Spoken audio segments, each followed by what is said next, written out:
Olá, sejam bem-vindos a mais um programa da Soberana Talks, e hoje temos connosco alguém muito interessante que tivemos a oportunidade de conhecer aqui na Calabria. Chama-se Philip Dimitriou.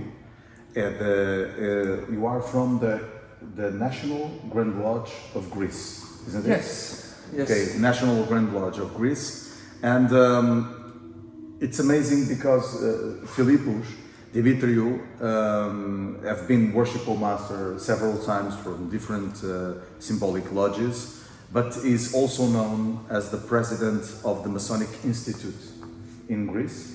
He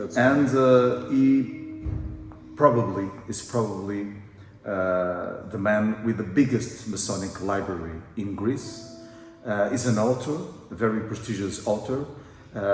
He wrote several books, and when I say books, like big books, and we are talking with him to try to know his thoughts about this journey that he has made through the secrets of Freemasonry and also the Templars.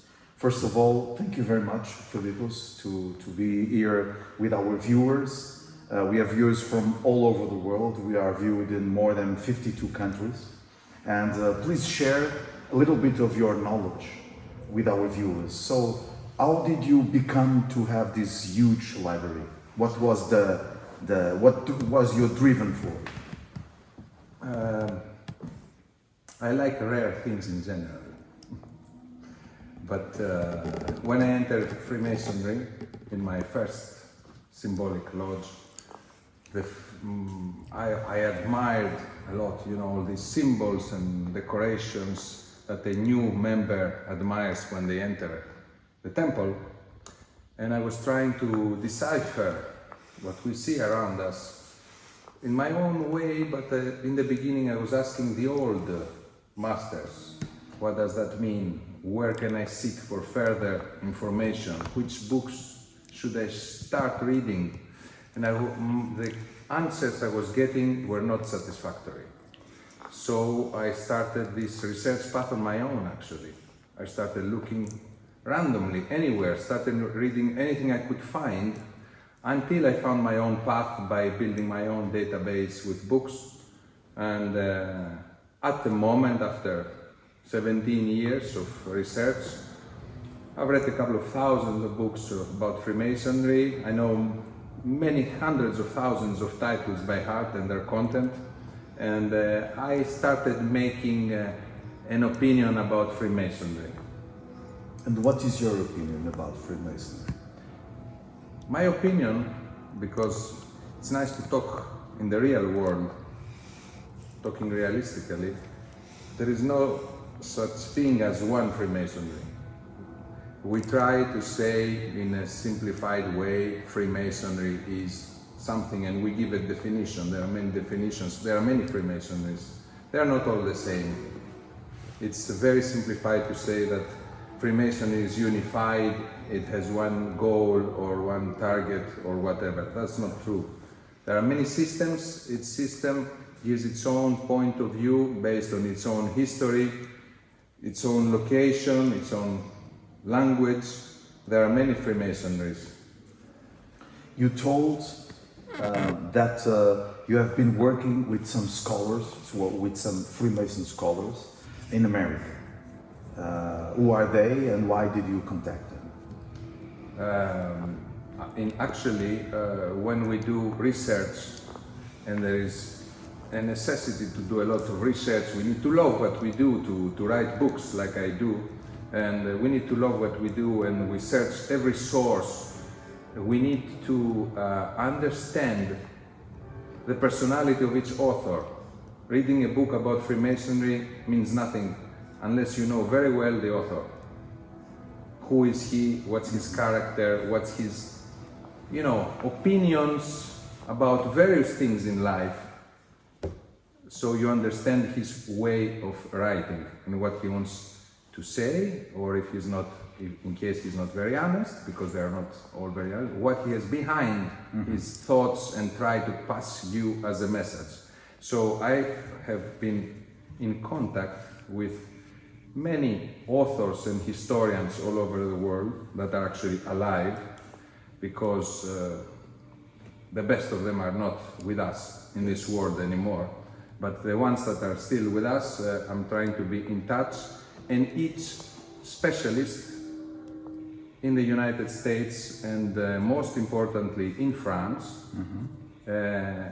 know a lot of things about a very specific topic. I don't do research on a specific rite only. I don't do, for example, only ancient and accepted Scottish rite. I do Freemasonry research in general, to compare and understand all the philosophy of the various systems, active or dead, because I'm still trying to find, like Villermoz was doing, what's the goal? Quel est le but of Freemasonry? How can we connect? Yes. And you have been in contact with some brothers also from the southern jurisdiction of the United States, Arturo de Hoyos, yes? I was very happy. Well, Arturo de Hoyos is worldwide famous, and Joseph Wages, they are worldwide famous. They belong to the southern jurisdiction, southern of the Scottish Rite. Initially in Charleston, now in Washington. I met them in person when they came about 2 months ago in Athens, where they visited the Masonic Institute of Greece, and we sat down and had a very pleasant conversation analyzing old French manuscripts.